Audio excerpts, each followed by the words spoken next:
What is up, Atlanta? And welcome back to the Active Atlanta podcast. I'm your host, Dr. Jake Swart. And today, y'all, we have someone that I am so excited to talk to. We just spent a few minutes talking shop before we hit the record button. And guys, this person is just a wealth of knowledge. He has a diverse background and working with a very specific population. And I cannot wait to give him the opportunity to talk a little bit more. So without further ado, we have Coach Sam Braxton. He is the youth athletic development coach over at FitWit. He used to be a special education educator.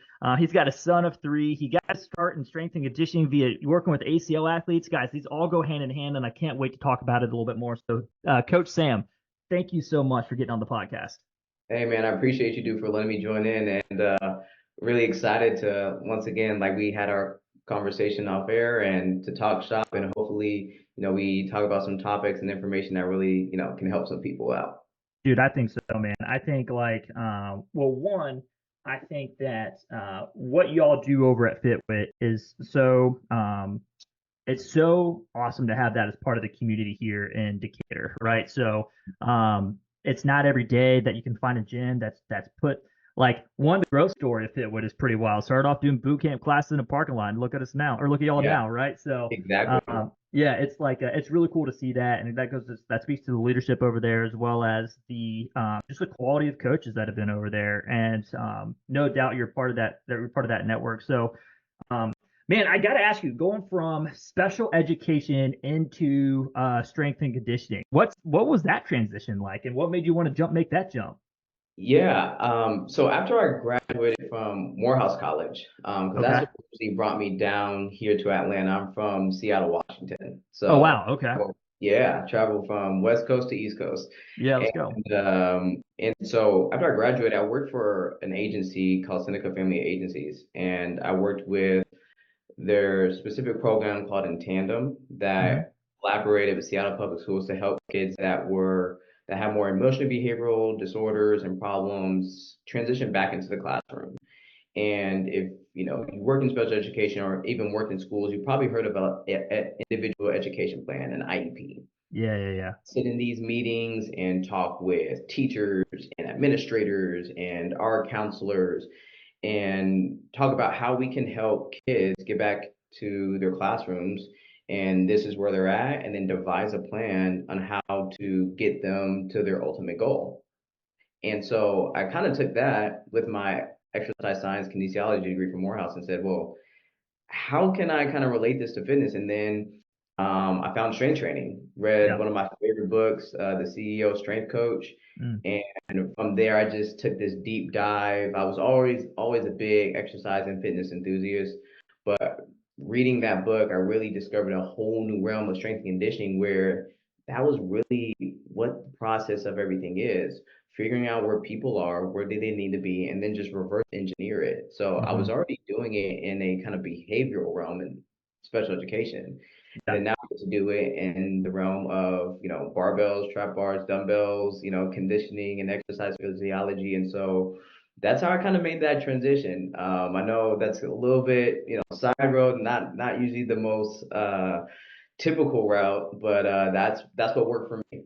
Yeah, dude, no, I love it because I think you're so right. Like, I don't care if you're a physical therapist, if you're a coach, if you're a personal trainer, if you're a massage therapist, like whatever the case may be, like a lot of times it turns into you start to realize like all the things that you think were cool with strength and conditioning, like, oh man, what's the best periodization program I could put together? Or like with the PT, like what's the best manipulation technique I can use? Or like all these like shiny objects out there, right? Like they're really kind of worthless if you don't understand like the human psyche side of things, right? Like if Yeah, you don't yeah. understand like how to communicate with people, if you don't understand like understanding like if you don't try to take the time to understand like why these issues are even important to them, right? Like you're Mhm. kind of setting yourself up for failure. So I love that you came into the S&C world with that at the forefront, right? Like that's not the typical direction to take, and I'm sure it serves your population so well. Yeah, I mean, with coaching, that I've learned is, I wanted to go to school because I got my master's at Georgia in Yeah, strength conditioning, and yeah. I saw that UGA shirt on there. yeah, I got to rep my dogs, Yeah, and yeah. uh, it really helped me. Don't get me wrong. Like program was awesome. A lot of my professional network came from me being in that program, from internships to honestly even me understanding ACLs, right? Yeah. That came through all that. But the biggest thing for me when it came to coaching that helped me grow as a coach was learning communication. Yeah. It's cool if you know how to write everything down on paper, but what makes a program effective is your execution of it. Well, how do Hmm. you execute it? It's your communication. So Totally. your ability to communicate what's on the paper to the client or to the athlete is ultimately going to get them their results. It's going to be the difference between, if that's just one rep or one quality rep, right? That's Totally. the difference. Yeah. So Yeah. for me, and one of the best ways that I learned how to coach was by talking to youth athletes. Dude. Because what Yeah. you For say, if sure. you're an expert, if you can communicate this to a 7-year old or Yeah. to your grandmother that knows nothing about exercise science or knows nothing about how to do a hinge pattern, well then Hmm. you're probably coaching very, very effectively. Dude, for sure. I think like especially when you start talking about like youth sports, right? Like Yeah. kids are wild, man. I remember so like I did some S&C work at a local fitness facility, much like FitWit, but in my hometown. I'm actually from Ohio. Okay. So then I Where remember from Ohio are you from? I'm from like the Columbus area, like this small town just north of Columbus called Marion, Ohio is where I'm from. Okay. Um, I got a lot of friends from that area. A couple of my okay. colleges from Columbus. Yeah. Yeah, man, Columbus is sweet. I've got nothing but good things about to say about Columbus and the Buckeyes. But yeah, man, it was wild because like I was coaching, so there I was like, man, 22, something like that, right? Like trying to coach these youth athletes, and I was trying to teach them how to hinge, right? Like we're going over like how to do like just beginning level like deadlift type of techniques, Aren't right? those the Like most fun? That's the most fun. That's the funniest pattern to teach a youth athlete is the yeah, hinge. yeah, dude, they were cracking me up because Don't even try and put them on single leg yeah, because no way, yeah. it's the goofiest thing you're ever going to see in life. Yeah. Oh my gosh. Well, it's so funny because you got these kids, and like we generally view kids as fairly athletic because they are, man, but like their body control is just like minimal, right? Yes. And I remember telling this kid, I was like, you're going through all the hinge like common cues that you work on, right? It's like act like you're closing the door with your butt, or Mhm. act like you're taking a bow, da da da da da da. And then this one kid, and this was a group of like I don't know, like 9-year-olds or something like that, right? And they're like, is it like you're trying to shoot a rocket out of your butt? I was like, well, I guess, right? Like, like if you're trying to aim it back at the wall, it's like, all right. And then their deadlifts got like picture perfect, man. It was so funny. I was like, hey, if that's what works, it's what The works. first, yeah, exactly. The first thing that popped in my head was, show me what you mean by that. Yeah, And yeah, and it's a great hinge, shoot the rocket out your butt, dude. yeah, Whatever works.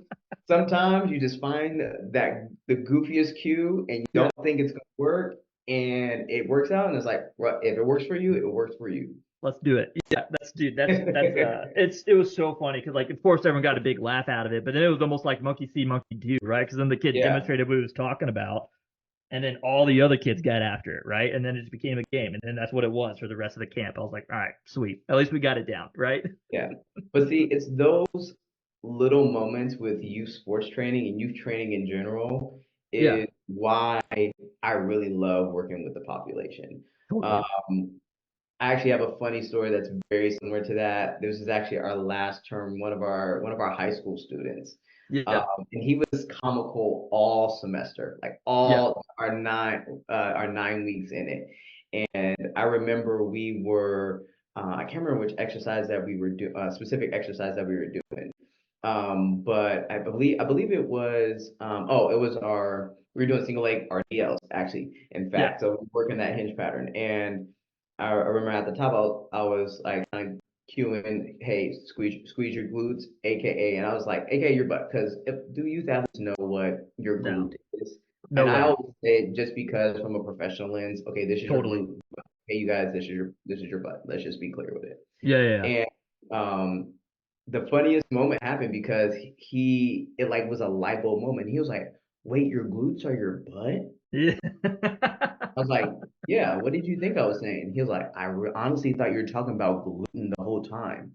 The entire class stopped and we were busting out laughing. And he Yeah, was dead serious. totally. So that is the best part about youth sports training because you just get these like real like human funny moments and their innocence kind of Yeah. even still um that you kind of get into the training. So Yeah.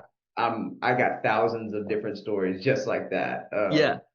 Dude, well, From I think you bring up an awesome point too, though. It's like like when so the and maybe this is me, but I think most people you talk to them about like youth training, right, or youth development, or youth athletic development, or youth sports, and a lot of times people are going to be thinking about like kiddos, right, like 10ish, like sub high school, right, but a lot of yeah. times, but like youth development, youth athletic development, youth sports, like that is a lifelong, or at least a long-term development. Like up until like through high school, we're talking about youth sports, right? Like you're not collegiate, you're not pros yet, like you're youth sports, right? Mhm. What do you guys so like? Lay it on me a little bit. So it sounds like you guys work with some high schoolers. I know you guys work with some like little kiddos over there. Mhm. What is kind of like your guys' youth program look like, and why do you have such an interest in it? Yeah, so let me start with what we do over at FitWit. So we have a variety of youth programs. Let's just say youth programs in general in terms of that umbrella. Mm-hmm. So we work with like little kids from the ages of 5 all the way up to through to what our programs are, which I pretty much run our youth athletic development program, which runs up to 17, 18, all the way through high school. Love it. Because when we look at it, we function off the principle that health and fitness is a life skill. Mm, If we love want that. to, the same way that like for adults, we think of your finances, being able to manage your finances as a life skill. I look at it in the sense of you have one body in this life, and everything that you're going to do, your profession, your family, you name it, you're going to do through your body. And so the studies are clear. The younger that you are able to start and cement that value, the better and the more successful they are with it on the same rate when it's not as valued, we typically see those youth athletes have higher obesity, bad body composition, high risk of injuries or other metabolic diseases. So if we can get them started earlier to just movement, right? Yeah, Human beings are beings of movement, and totally. everything in our body is with movement. Hormones, when signals, movement, right? Blood flow, movement. So we start with movement at the early age. Now, are they doing barbell squats at 5? No, absolutely not, Totally. right? But and so we follow a long-term athletic development model Mm-hmm. and make it skill appropriate at 5, essentially through 5 through 12. We focus on a lot on play, Mm-hmm. and which is especially important now, especially kids post pandemic, Mm-hmm. right? During the pandemic, most of these kids for maybe at least a year up to maybe 2 or even 3 years did not get any like clear physical education, Yeah. right? Real As, quick. Yeah, sorry, go ahead. But like I think you hit on something that's so impactful there and powerful, and something that's good to reiterate is like up until a certain point, like we're focusing on movement, right? Like, I immediately was reminded of I had this conversation with the former director of athletic performance for the Ohio State Buckeyes, right? Like yeah. one of the most highly decorated strength coaches at the collegiate level, right? And he now owns a gym up in Columbus called Plus University, where he works a lot with like speed development for youth athletes, right? But I was talking with him, and he gets a lot of people just because of his name. Like a lot of people sending their kids to him because like they think they're the next like the next big time athlete and everything, and they're Mhm. 10 years old, right? And he's like, bro, don't talk to me until your kid's about 14 has actually gone through a little bit of puberty, right? Because none of this matters until like hormones catch up. Like unless you have good movement patterns, setting that good foundation so that when you do actually hit a developmental stage and you can start loading up with a barbell or you can start loading up with some of these other things, so the demands of sport become a little bit more high, right? The movement part of that is so important. So I love that's a focus of y'all's. Yeah. And so that's what our younger groups do. Focus Yeah. on movement, play, and like basic patterns, Yeah. skipping, crawling, hopping, galloping, being able to differentiate movement, Yeah. right? Having movement variability. Then Yeah. by the time they get into the teenage years, then we kind of have two different tracks. We have more of our youth training, which is still a little bit of general fitness training, but a little bit more of the play style. And then, or you're coming to me, where we're focusing on more of that youth sports training, where we're Hmm. focusing on trying to develop and improve your athletic capacities to allow it to transfer to the field court um, during their time of athletics. So that's Yeah. kind of what we do. Let's develop movement, progress it from a general capacity standpoint, the younger ages, because we know they need it right now, Hmm. and they're going to cement those good habits. And then as we get into the context of sport, how do we apply those movements? Mm. Yeah. Dude, I love that. So then when you're making that switch, so like when say you've got a kid who's like around that like 16 age frame, right? Yeah, And they're, man, soccer's a huge sport here in Decatur, so we'll roll with soccer, right? So, yeah. We um, see about 80 to probably 85% of our population is soccer. dude, for sure, which is so wild 'cause that's so different from when I grew up. It was just like 80 to 85% football, right? But rightfully so, soccer's taken a little bit of a jump there. And but it's interesting because the demands of that is are wild, right? Like you have to be able to be strong enough to prevent injury, like an ACL tear, right? Mhm. Which are super high in the sport of soccer, especially we start talking about our female athletes, right?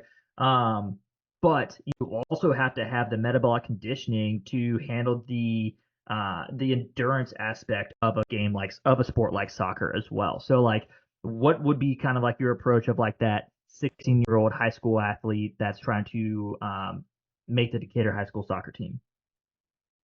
Yeah, I think that for one, if you're trying to improve your sport, and what we're really talking about is resiliency, Yeah, right? yeah, Like totally. what does strength training do is resiliency. And because especially a sport like soccer and everything with club culture now, um, we want to be able to, once they're in season, be able to maintain the performance that they built up from the off season and preseason. Mm, And so if they want to be resilient, they want to be powerful, they want to be in condition enough and have their and being able to differentiate the movements that they need in sport. And that's where the strength and conditioning comes in.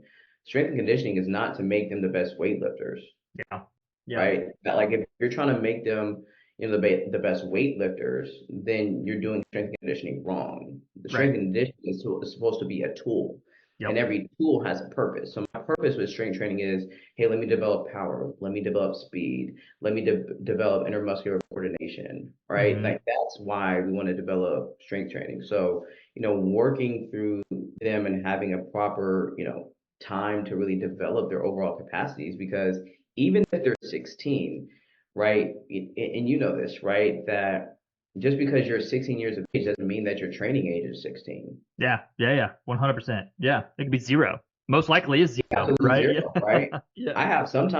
I get, middle school athletes that might move better than my high school athletes, Totally. right? So it doesn't matter about your age range so Mm. much as it matters about your exposure range. Yeah, yeah. Exposure range is a big determinant of your performance. The same way as the sports. For many kids, your exposure in your sport can definitely, you know, help improve you in your success in sport. That's why kids are always in their sport. They're trying to get more exposure time.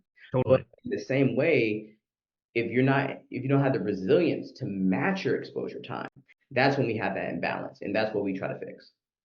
Dude, I love that. There's so many things that you just like brushed over that are so important to kind of go back and like reiterate and kind of put a little bit more emphasis on because everything you said was so spot on. Like the idea of resiliency, right? And a lot of times like let's take with this like soccer example, right? Like Okay. and a lot of kids are playing soccer all year round, right? It's really like you see early specialization happening more and more, which is fine. Mhm. It is what it is. But we all know like there's ways to battle that, and one of the best ways to battle that is by doing some good strength conditioning. Because if you Mhm. go to a, and I emphasize the good side of things there too, because like you should be able to use strength and conditioning as just like you said, a tool to help build resiliency, right? So exercise is so man-made, right? Like it's not like we came out of the womb knowing how to deadlift, right? It's not like that was like we weren't like put on this earth to do single leg RDL. This meeting is being recorded. They're going to be a little beat up, right? If they're at the end of the season, right? They're going to be a little beat up. We know that they're not going to have the strength that they should have, right? Or the strength that that like their strength is going to be lower because they just finished out a season, right? They haven't been focusing on the weight room because they shouldn't be, right? But the weight room is definitely a place that we can help build that extra strength versus trying to turn people into a barbell athlete, right? Because I think Mike Reinold was the one that said it first. So I was like, oh, that's right, right? Because like he actually has this whole thing called like the death of the back squat, where this is a very well respected S&C coach, and he doesn't have any of his athletes really doing barbell back squats because of that same argument, right? He's like, man, I'm trying to turn my kids into athletes on the field, right, or athletes on the court, not athletes in the weight room. And he's like, and we can develop strength in a lot of different ways. That's going to help with like, in his opinion, provide like lower risk of injury, but that's up for debate as well. So I love that you Yeah, talked about all I was about those to say, as things. a strength coach, we can get into that pretty regularly. Yeah, But yeah, I mean, you touched on a lot of really good points, right? That and one of the things that you said that made me think was on the fact of like how you mentioned that as you go throughout the season, you have certain strength declines. yeah, And I think for athletes and even parents even listening, it's important to understand that because a lot of the times with sports, and you see this with more so with I'll just say football, like for sure. example, like they'll Hmm. say it all the time, like it's kind of the you know the war of attrition. Who's going to be the healthiest at the end? Hmm. Because it's not who's the best. It's not who Right. has the most talent. It's who's the most prepared, and that's both physical and mental. And that's a whole nother realm. We can even dive Yeah, into that, yeah, right? I can yeah, get into a little bit of mental performance training, right? yeah. As that it's been a really big new interest there for me. But like Hmm. sticking there to the physical, that we want to have the resilience because throughout the season, we we want you to peak at the right times, right? I don't necessarily like obviously we want you to prepare at the beginning of the season, but I want you to peak when you need to peak. I want you to peak during that tournament, during that last quarter, during that last drive. That's when we want to have peak performance. If Yep, I peak in the beginning and then I deter at the end, well, the person that peaks when they need to peak, right? In the moments, you hear that all the time, you watch yep, ESPN, right? They talked about it with Lamar. Like, did he hit the moment? Well, he yeah, didn't make necessarily peak the time that he needed to. And yeah, so as we go throughout as we go throughout the season, we want to create the resilience so that the natural strength declines that occurs because of the stressors that happen in the season. yeah. The rate of it is not as big or it's not as grand as it would be if you didn't have that. Right, So right. that's what it comes to. Totally. Another piece of it that I like to communicate with my parents and athletes is on the preparation piece. Yeah, The what helps you be most resilient or helps you recover in the season is how you manage your overall calendar year. yeah, Because for athletes, they don't just function on January through December. yeah. Their season, we go based upon when their season is, when it ends, when is their off season, when is their preseason. Yep, And depending on what sport you're in, with soccer, that's going to vary throughout the calendar year, but they have their own calendar year. So to help them be resilient throughout the season, we first have to look at how we manage the postseason, the off season, the preseason. So therefore, when we talk about training, we're not doing off season training in season. yep, No, my goal there, especially as a strength coach, is to manage you during the season. yep, Your best ability is availability. I yep, can't do off-season training in season. If I do that, you're more at risk of getting injured, more at risk of getting overloaded and performance declines. yep, I don't want to do that. My yep, main goal at that point is to keep you healthy, keep you performing. yeah, So how we help them be resilient, manage their off season, and help them peak in season. yep, yeah. Dude, I think that's so intelligent because like, you think about these youth athletes, right? And if we're talking about high school level in particular, like they've gone through their high school classes, their college prep classes, they've gone through like I was working with this baseball player at one point, and he had gone, he would go into the weight room in the morning before school. Then he would go to school. Then he would go to like after school, like prep classes. Then he would go to baseball practice. Then he would go to his pitching coach, and he was coming to me saying that his elbow hurt. I'm like, yeah, dude, I bet it does hurt, right? Like, like how much, Yeah. our the first few sessions was just talking to him, like, how much are you sleeping, right? Like, what are you eating a peanut butter sandwich all day, man? Or like, what do you, because it sounds like you're trying to be a high level athlete. You need to feel like one, right? Like, Yeah. what's your coach that you're going to? Are you going to the appropriate coach? And like, I'm never going to be one to like call somebody out by any means, but like, we've worked with enough healthcare professionals, because I consider strength and conditioning and personal training. I very much consider that part of the healthcare system. But we've worked with enough like healthcare professionals and the S&C world that we know when somebody is like, if you're any good in the area, we should probably know who you are, right? Like, and then like if we're seeing things like if they're loading you up mid-season and trying to have you hit like a 1 RM like barbell back squat because that's what's in the periodization of the program, right? Like, man, that's a coach that's on not necessarily on autopilot, but isn't being dynamic in their thought process and how they're trying to approach an athlete, right? So I love that you take all of that into consideration because, man, it's kind of like when you look at sports, especially an athlete that's in season, like their skill level will probably go up because that's what they're focusing on, right? And like, so it's like this interesting As it trade off. should. Yeah, As right. it should. Right. And it's like Yeah. this real interesting trade off of like, yeah, will your back squat go down? Probably, right? But your skill in the sport should be going up at the same time. And it's just like on that side, on like the S&C side of a sport, it's really like who can slow down the slowest throughout the season, right? And like if you're Yeah, starting that's a from great way to say it. Who can slow down?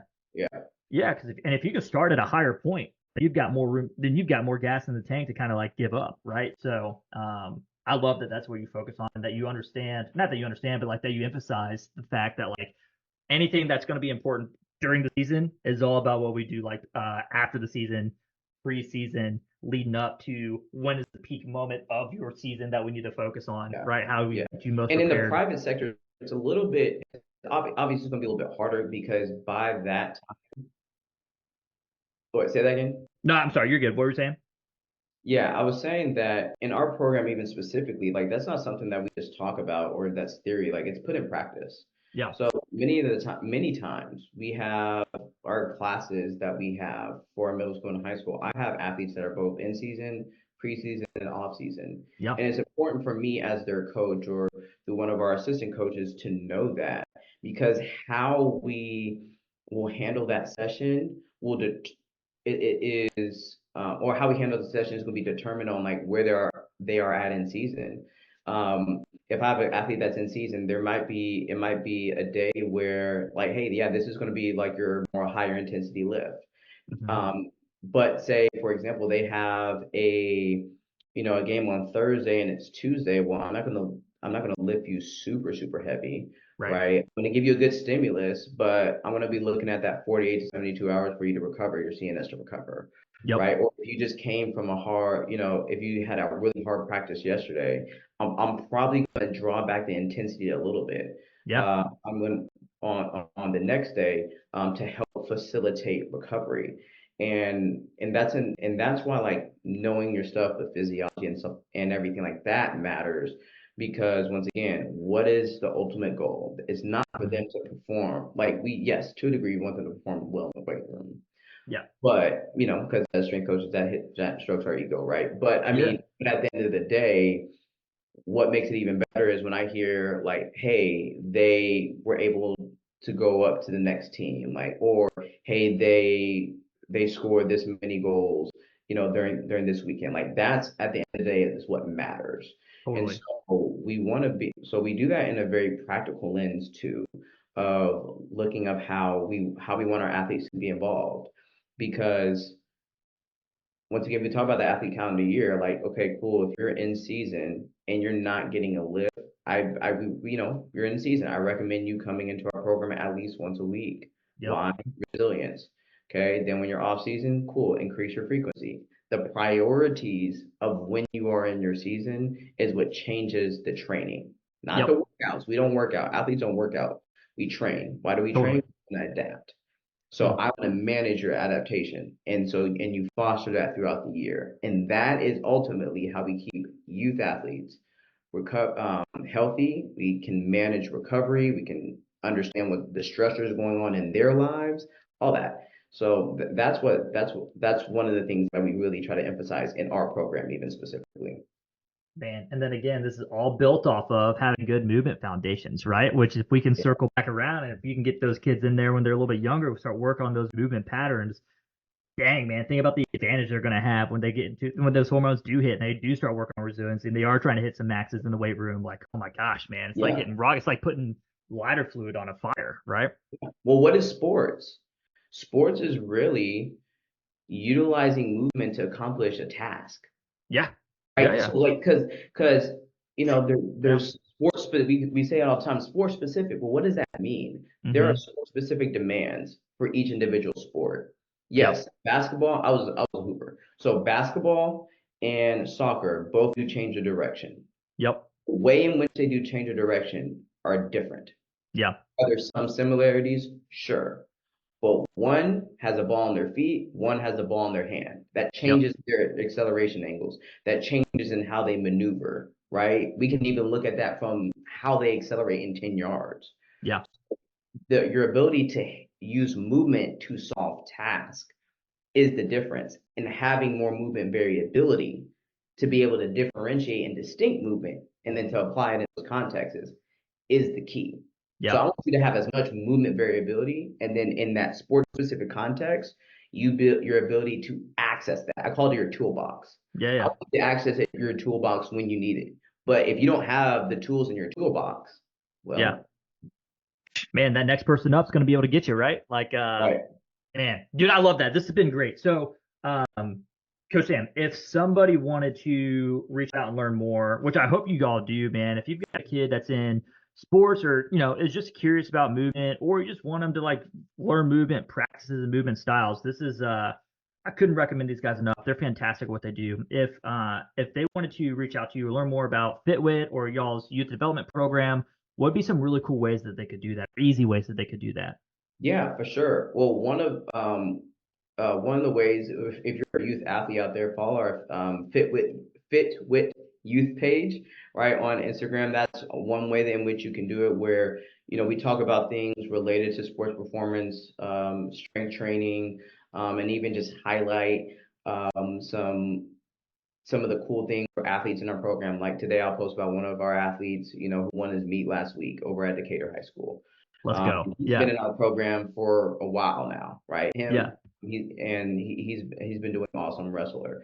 But so you can hit our Fit with Youth page. You can also go and to our website at fitwit.com to learn even more about our programs. We're currently in our spring term one, and are still doing enrollment. We enroll folks all the way through. So we have both our 9-week term, which is term one, and then our full 18-week term that we have our athletes that they can join in and start learning proper movement patterns.